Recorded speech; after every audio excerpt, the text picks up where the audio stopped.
Assalamualaikum warahmatullahi wabarakatuh. Bismillah, alhamdulillah, wassalatu wassalamu ala rasulillah wa ala alihi wa sahbihi wa man wala wala haula wala quwata illa billah ma ba'du. Anak sekalian, hari ini kita belajar tentang rukun iman. Ini iman. Iman itu di mana letaknya? Di hati kita. Gambarnya Luffy ini ya. Iman itu letaknya di hati dan akan berwujud dalam Islam. Islam itu adalah aplikasi daripada iman. Ada rukun Islam. Kita bisa melaksanakan Islam bila imannya betul. Jadi iman adalah pondasi dalam hati, kemudian setelah berwujud nyata menjadi pelaksanaan syariat Islam. Kemudian setelah menyatu iman, Islam menyatu dengan baik, maka nanti berwujud menjadi ihsan. Iman dalam hati, Islam itu pelaksanaan syariat Islam. Bila menyatu iman dan Islam menjadi ihsan. Baik, itu sekedar prolog. Sekarang kita masuk ke penjelasan tentang rukun iman, sesuatu yang dalam hati kita. Rukun iman, hal-hal yang wajib kita imani bagi setiap orang Islam itu ada. Satu, iman kepada Allah. Bagaimana penjelasannya? Satu, iman kepada Allah itu adalah ma'rifatullah, mengenal Allah. Bagaimana cara kita mengenal Allah? Caranya yaitu kita mengenal asma-Nya, nama-namanya, dan juga mengenal sifat-sifatnya.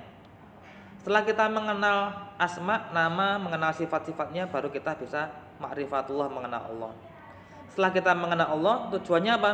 Kita mahabbah, cinta kepada Allah, waridho, ridho kepada Allah.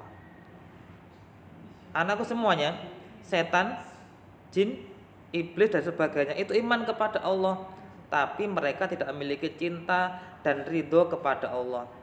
Mereka disuruh Allah, "Hei setan, iblis, hormatilah manusia." Mereka tidak mau hormat, mereka tidak ridho dengan ketetapannya Allah. Jadi anakku semuanya, iman pada Allah itu endingnya adalah kita menuju mahabbah. Bagaimana mencari mahabbah, cinta kepada Allah dan ridho kepada keputusannya Allah. Rukun iman yang pertama. Rukun iman yang kedua adalah iman kepada malaikat-malaikat Allah. Sudah kita pelajari di kelas-kelas sebelumnya. Yang ketiga, iman kepada siapa? Kutubullah, kitab-kitab Allah. Sudah kita bahas di kelas sebelumnya. Ada berapa kitab yang wajib kita imani? Ada 4. Aslinya banyak kitab Allah itu, tapi yang wajib kita imani ada 4. Kemudian yang wajib kita imani siapa lagi? Rasulullah, Rasul Allah, utusan-utusannya Allah. Ada banyak utusannya Allah. Yang wajib kita imani ada 25. Sudah kita bahas di kelas-kelas sebelumnya. Selanjutnya adalah iman kepada yaumul qiyamah, hari kiamat. Yang keenam adalah iman kepada qada wa qadarullah, ketentuan dan ketetapannya Allah. 6 hal ini wajib diimani oleh setiap orang Islam. Satu aja tidak diimani, maka bukan termasuk orang yang beriman. Saya ulangi lagi. Keenamnya ini wajib diimani semuanya. Satu saja tidak diimani, maka batal keimanan kita, tidak sah keimanan kita. Nah, kita wajib mengucap syahadat dan bertobat lagi. Contoh misalnya, kitab Allah itu ada 4 yang wajib diimani. Kita tidak iman satu saja, maka batal keimanan kita. Kita bukan termasuk orang yang beriman. Ada kitab Taurat, Zabur, Injil, Al-Quran. Kita tidak mengimani Injil saja, maka batal iman kita kepada rukun iman ini. Rasulullah ada 25 yang wajib diimani, meskipun banyak jumlahnya. Kita tidak mengimani satu saja, kita tidak mengimani Nabi Isa sebagai utusan Allah, batal iman kita. Jadi keenam ini dan beberapa hal yang wajib diimani ini wajib diimani oleh setiap orang Islam. Satu bagian tidak diimani, maka batal keimanan kita. Anakku sekalian, di kelas 6 ini kita harus menguasai semuanya ini, kita memahami semuanya ini. Karena apa? harapannya lulus kelas 6 kita memiliki akidah keimanan yang menyeluruh, mengenal Allah, mengenal malaikat Allah, kitab Allah, Rasul, hari kiamat, qadar. Tapi stressing kelas 6 ini di dua hal keimanan terakhir, yaitu mengimani yaumul kiamah, kejadian hari kiamat. Karena mengimani qada dan qadar Allah, ketetapan dan ketentuannya Allah. Ini stressing kita di kelas 6 adalah hari kiamat, qadar dan qadar. Nah, anakku sekalian,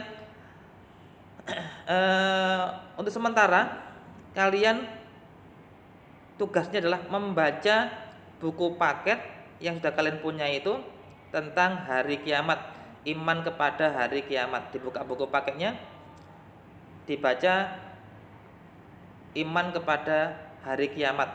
Kemudian nanti kalian buat mind mapping seperti ini. Oke, jelas tugas dalam membaca buku paket temanya yang tentang hari kiamat, kemudian dibuat mind mappingnya. Itu tugas untuk pekan ini. Tidak harus sekarang selesainya, bisa 2 atau 3 hari, yang penting dikerjakan, dibuat mind mappingnya. Dan setelah itu mind mappingnya dikirim, difoto, dikirim ke Google Form yang nanti ustazah sampaikan lewat Google Classroom atau lewat WA.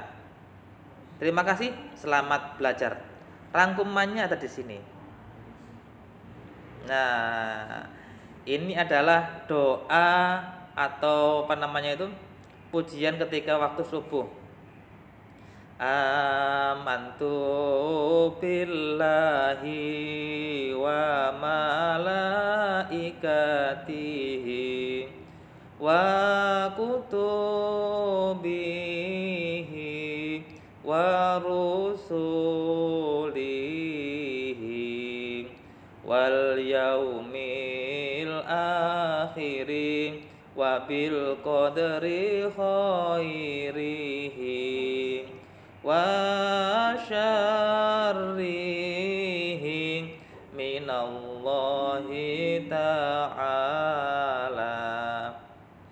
Itu rangkuman saya beriman kepada Allah, malaikatnya, kitab-kitabnya, rasulnya, hari akhir, qadarnya Allah yang baik maupun yang jelek, semuanya dari Allah Ta'ala.